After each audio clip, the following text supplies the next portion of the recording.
సార్వత్రిక ఎన్నికలపై శ్రీకాళహస్తి నియోజకవర్గ స్థాయి కార్యకర్తల సమావేశంలో పలువురు బీజేపీ రాష్ట్ర జిల్లా నాయకులు సమాలోచనలు జరిపారు. బీజేపీ ఆంధ్రప్రదేశ్ అధ్యక్షురాలు దగ్గుబాటి పురంధేశ్వరి స్వయంగా భీమవరంలో ప్రత్యేక పూజలు చేశారు.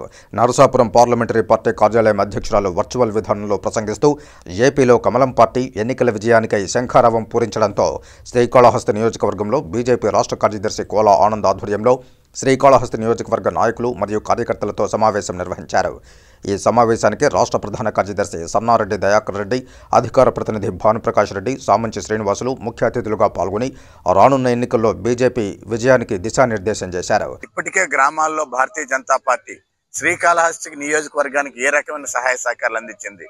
ఇప్పుడు ఈ 10 సంవత్సరాల్లో నరేంద్ర మోడీ గారు మన ప్రధానమంత్రి అయినాక ఏ రకమైనటువంటి అభివృద్ధి గ్రామాల్లో జరుగుతూ ఉంది, ఎన్ని వేల కోట్లకి ఎన్ని లక్షల కోట్ల రూపాయలకి నిధులు ఈ రాష్ట్రానికి మంజూరయ్యింది అన్నటువంటి దాని మీద కూడా మరి వికసిత్ సంకల్ప యాత్ర మీరందరూ కూడా చూశారు. వికసిత్ భారత్ సంకల్ప యాత్ర అద్భుతంగా గ్రామాల్లో జరిగింది, పట్టణంలో కూడా జరిగింది.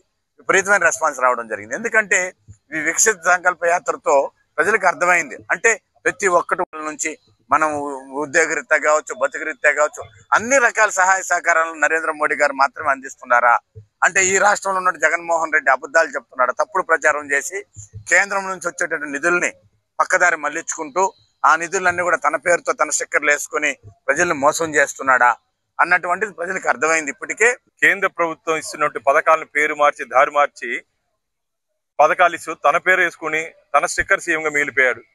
మేము ఒకటే ప్రశ్నిస్తున్నాం, భారతీయ జనతా పార్టీ ఇప్పటి వరకు కేంద్ర ప్రభుత్వం ఇచ్చినటువంటి నిధుల మీద ఒక శ్వేతపత్రం విడుదల చేసే ధైర్యం జగన్మోహన్ రెడ్డి గారికి ఉందా? సిద్ధమని వేసుకున్నావు, నువ్వు నిన్న ఇంటికి పంపించేదానికి ఆంధ్రప్రదేశ్ ప్రజలు సిద్ధంగా ఉన్నారు. ఖచ్చితంగా రాబో ఎన్నికల్లో ఆంధ్రప్రదేశ్ లో అధికార మార్పు ఖచ్చితంగా జరిగే అవకాశం ఉంది.